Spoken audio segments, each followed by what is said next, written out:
Hello, this is the mid internship self-assessment, and I wanted to do a video and talk through some of these things that we're reflecting on for this assessment.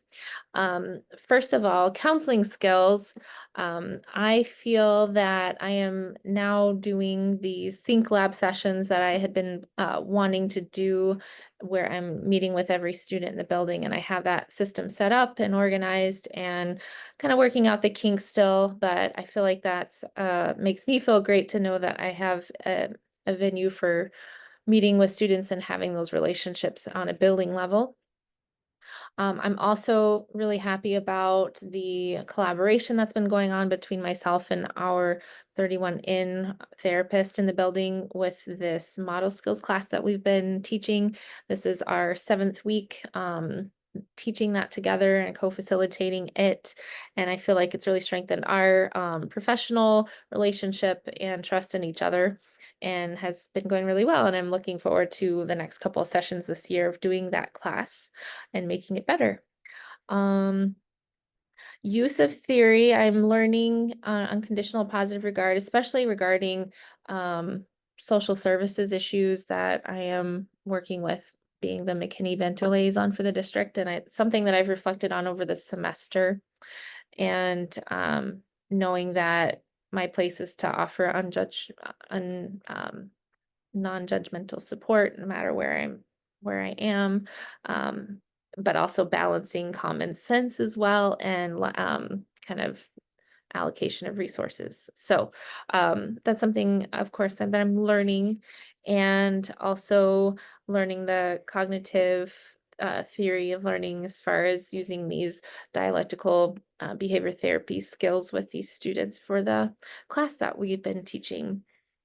Specifically, there has been a couple students that I've been able to coach and reteach these skills to. For example, this week, Javion was in the hallway out of class. He did not like art class because he was frustrated about the project that they were doing not being one that he felt was creative enough or gave him enough um, inspiration to do what he wanted to do. And so we talked through the skill of being willful versus willing, which is what we had just learned. And I observed that he was being pretty willful about this project that he didn't really have a choice about doing, but what could he do to be more willing to work with the teacher? And he was willing to write her a letter about how he felt, which I think was great, and give that to her and get back to the project that he didn't want to do, and be willing to do that. So I was very proud of him for kind of internalizing that skill and applying it. Um, for conceptualization skills, um, looking at the whole picture and giving a specific example, we've been working with a student named Ava who refuses to be in class, is fixated on um, things that have been said or done in the past that have been handled well and are no longer an issue. However, she continues to bring them up and refuses to go to class, um, and will get very dysregulated very quickly and demanding. And so this, looking at all the factors involved in her behavior, the function of her behavior being um, adult attention stemming from a background of neglect and abuse. Also, knowing that she's got some cognitive delays. However, she has learned some adaptive skills to blend in. So it's very hard to tell that she's got some cognitive delays. And so understanding what can she grasp and comprehend about her choices and behavior, um, medications as well factor into her behavior and dysregulation, as well as her weekly schedule and who she interacts with. She had a blow up after spending several days with her biological mother, which hadn't happened in a long time, and wondering if she had gotten her medications over the weekend, was something that came to mind, as well as just um, general questions about her environment that have an impact on her behavior. Um, there was also a bus incident where she, 2 summers ago, had fallen out of a bus window and was cleared by the ER, but we were wondering if that, had an effect on her, maybe a traumatic brain injury of some kind. So, again, looking at all the factors, for a specific student. Self-awareness. I think this semester I've been pretty honest about where I'm at with, um, what I'm doing well and what my shortcomings are. And I am trying to do what I can do, and knowing that still a learner in this role and being kind to myself for that reason. Um, As far as monitoring the growth of students, our check-in, check-out program has daily sheets that are entered into a data tool to track their progress in that tier 2 intervention. And specifically, a student that I work with has high anxiety about school, and so we have um, a tool to track her anxiety throughout the day at home and kind of correlate that with her attendance as well. So um, to hopefully see that as she attends more school, she feels less anxious about being here. Um, Professional behaviors.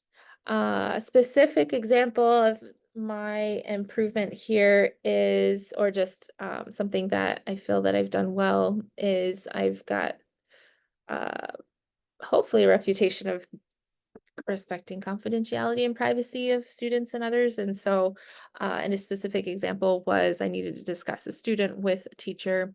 She was in the teacher's lounge, and that was the time that she had given me to come check in with her about this student. And so when I went and found her, she's in the teacher's lounge with other adults in the room, and she was expecting to discuss that student there. And I was very respectful about saying, I would prefer not to discuss the student here. We would need some privacy. So would you mind that I came back in 15 minutes or just got rescheduled? And she was understanding about that. And so I did come back in 15 minutes and we just chatted in her empty classroom for a few minutes.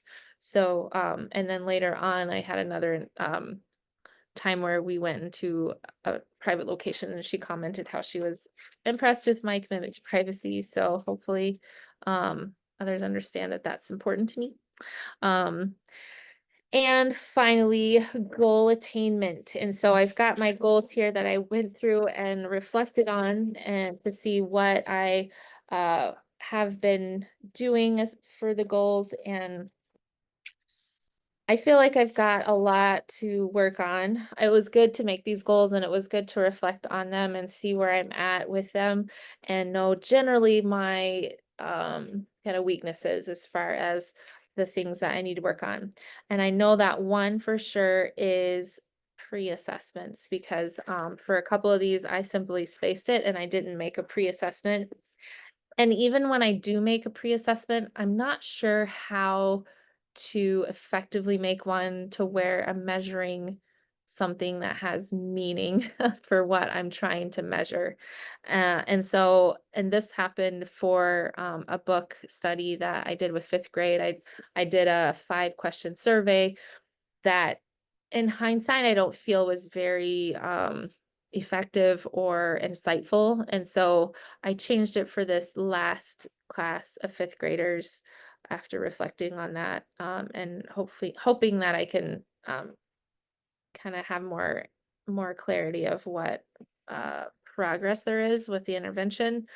Um, so definitely working on pre-assessments and actual like knowing what information I can gather at the end realistically. Um, and and that's something that I'd like to work on.